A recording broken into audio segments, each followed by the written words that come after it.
Hello boys and girls, this is CM Mohit Agarwal here and this is a very important video on farmers protest. Why are the farmers protesting? And we cannot ignore it because we have read in economics, India is an agrarian economy and we should always protect our agriculturists and the farmers, okay, to maintain the agriculture produce of our country. This video will be shot in both Hindi and English, mix of both of them so that I can cater all over Indian audience. पहले से अगर आप अपना political views रख रहे हैं और अगर आप पॉलिटिक्स में इन्वॉल्व हैं, रिलेटेड है, you should not watch this video at all because यहां पर हम लोग जो भी बात करेंगे वो अपॉलिटिकल रहेगा. ओके, नाउ ये क्यों प्रोटेस्ट हो रहा है? Let me take to you post independence era. Just when India became independent, farmers का हालत डेप्लोरेबल था, बहुत एक्सप्लॉइटेड थे उन लोग, बहुत दयनीय हालत था क्योंकि ब्रिटिशर्स ने हमारा ये हाल कर दिया था. इंडियन गवर्नमेंट ने इंडिपेंडेंस मिलते ही एक एक्ट पास किया, APMC act. APMC act, agriculture produce market committee, agriculture produce market committee act. अब ये APMC एक्ट दो चीज लेकर के आया, mandi system and MSP, minimum support price. अब ये मंडी सिस्टम क्या था?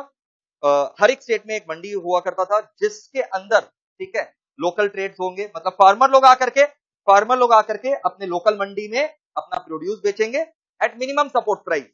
मतलब इससे ऊपर आप बेच सकते हैं but minimum support price is a minimum guaranteed price. इसके नीचे आपका माल नहीं बिकेगा, चिंता मत करिए, आपका जो क्रॉप से प्रोड्यूस है मिनिमम सपोर्ट प्राइस इतना में बिकेगा जो गवर्नमेंट फिक्स करता था.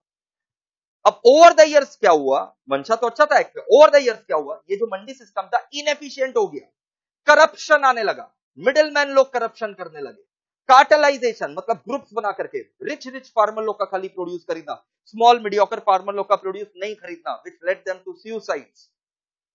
तो ये सब प्रॉब्लम्स मंडी में आ गया, मंडी इनएफिशिएंट हो गया, मिडिलमैन के इनएफिशिएंसी के कारण, कार्टेलाइजेशन के कारण ट्रेडर लोग कार्टेलाइजेशन करने लगे, ग्रुप बनाने लगे बड़े बड़े फार्मर्स के साथ, स्मॉल फार्मर्स लोग का जीना मुश्किल हो गया. So this was a problem, profiteering was done by middleman. तो अब गवर्नमेंट क्या सोचा कि ये मंडी सिस्टम तो धीरे धीरे मोस्ट ऑफ द स्टेट्स में, not in all, most of the states में मंडी इनएफिशिएंट है, तो गवर्नमेंट सोचा कि चलो फार्मर्स लोग के लिए रिफॉर्म लाया जाए. बट गवर्नमेंट का सबसे बड़ा ब्लंडर यहां पर क्या हो गया? बिना डायलॉग किए, बिना फार्मर लोग के साथ डायलॉग किए, कम्युनिकेशन किए, they just passed it, they just passed the reform, they just passed the act. पहले ऑर्डिनेंस के रूप में प्रेसिडेंट ने लाया और पार्लियामेंट में इसको एक्ट बना करके पास कर दिया गया. इसीलिए farmers got agitated. That's why, because farmers are the main stakeholders, they are the main beneficiaries, but they were not communicated the pros and cons of that. और ऐसा नहीं है कि जो नए एक्ट है इसमें फ्लॉज नहीं है, इसमें भी फ्लॉज हैं, क्या मैं आपको बताता हूं, अच्छा भी है, फ्लॉ भी है. तो अब क्या दिक्कत हो रहा है कि भाई मंडीज जो है, कुछ लोग बोले मंडी हट जाएगा. मंडी एक्ट जो है ना, एक्ट डायरेक्टली मंडीज को नहीं हटा रहे, जो नए एक्ट पास किए गए हैं 300, वो डायरेक्टली मंडीज को हटा रहे हैं.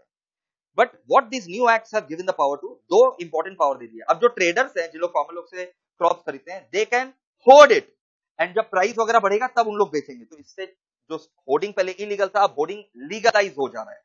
दूसरा बड़ा समस्या ये है इस एक्ट के अंदर, अच्छा है, ये समस्या नहीं है, ये अच्छा है, बट इसके साथ एक समस्या जुड़ा हुआ है. Now farmers can sell their produce outside mandis also without the taxes directly to the big corporates. अब समस्या इसके साथ, अच्छा तो है, बट समस्या इसके साथ ये जुड़ा हुआ है कि कॉर्पोरेट्स अपने कॉन्ट्रैक्ट के जाल में इन लोग को फंसा ले, ऐसा भी हो सकता है. तो इसका समाधान क्या है? इसका समाधान ये है कि प्रॉपर फार्मर्स कोड जो है वो बनाना चाहिए, प्रॉपर रेगुलेशन, टाइट रेगुलेशन होना चाहिए कि कंपनी चीट नहीं कर सके फार्मर्स को.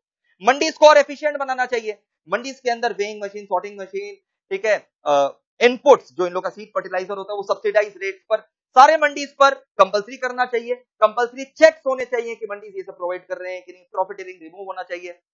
और प्राइवेट कंपनीज के साथ अगर कॉन्ट्रैक्ट है तो उसका एक स्टैंडर्ड फॉर्म होना चाहिए जो गवर्नमेंट बनाए, फार्मर्स चीट नहीं किए जा सके, और छोटा से छोटा फार्मर जा सकता है फार्मर्स कोर्ट में, उसके लिए फार्मर्स कोर्ट अलग से होना चाहिए. If we can have consumers court, if we can have NCLT for companies, we can surely have a farmers court separately, which takes care of the farmers concern. Okay, so that is why without communication and dialogue this were passed. So that is why the agitation is going on, and we hope that it will be resolved soon, peacefully and amicably, and their interests should be protected and will be protected. Take care, do share, subscribe the channel.